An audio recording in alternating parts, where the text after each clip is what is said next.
आप विश्व का कल्याण करने वाले हैं। आप का जो स्मरण करता है उसका आप कल्याण करते हैं। सभी को सुखी चाहने वाले जो परम तत्व है, आपको कोटि कोटि प्रणाम। आप सभी भक्तगण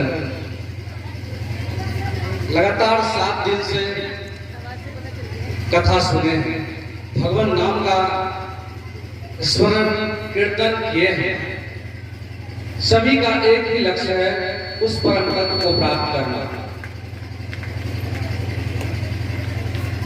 सबका जो मूल लक्ष्य है, उस मूल लक्ष्य को प्राप्त करने के लिए हम सभी अपने अपने तरीके से लगे हुए हैं। लेकिन इस सत्संग का कुछ अलग ही महत्व है। जैसा कि भागवत में आया भी हुआ है, तुलयाम लवेनाभ न स्वर्गम न पुनर्भवम भगवत संगी संगस्य मर्त्यानाम किमुदासिसा।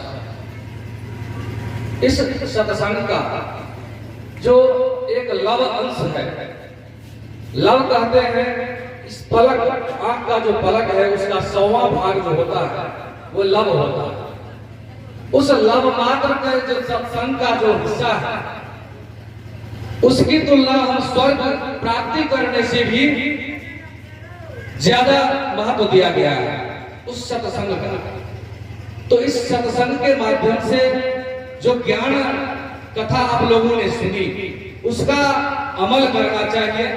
और अगर आप अमल कर लिए तो निश्चित रूप से आपको भगवत प्राप्ति होगी, ऐसा हमारे शास्त्रों में वर्णित है। तो कथा सुनने से कुछ नहीं होता, लेकिन उसका अमल करने से जो तत्व मिलता है वही असली तत्व है, और उसी से आपका कल्याण होने वाला है। तो हमारा यही कहना था कि आप सत्संग सुनने बहुत अच्छी बात है, लेकिन इसका अमल होना चाहिए। अगर आप अमल करते हैं तो आपके साथ साथ आपके परिवेश, आपका गांव निश्चय ही खुशहाल होगा। और इसी बात को कहते हुए हम अपनी वाणी को विराम देते हैं। व्यास जी को अपना माइक समर्पित करते हैं। जय श्री राम।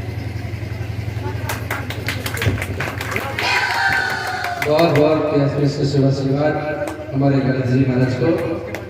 इन्होंने अपने दर्शनों के द्वारा आप सबों को वाणी को कर रहे हैं।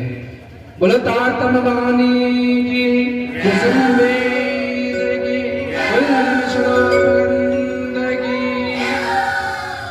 काली कमली वाला मेरा यार है, ओ काली कमली वाला मेरा यार है, मेरे मन का मोहन तू दिलदार है। काली कमली वाला मेरा यार है, मेरे मन का मोहन तू दिलदार है, तू मेरा यार है, मेरा दिलदार है, तू मेरा यार है। हाथ जोड़ी मैया परी करी ले असना लागलवा, असत गुरु करी है नैया पार लागलवा, गुरु करी है नैया पार असना लागलवा।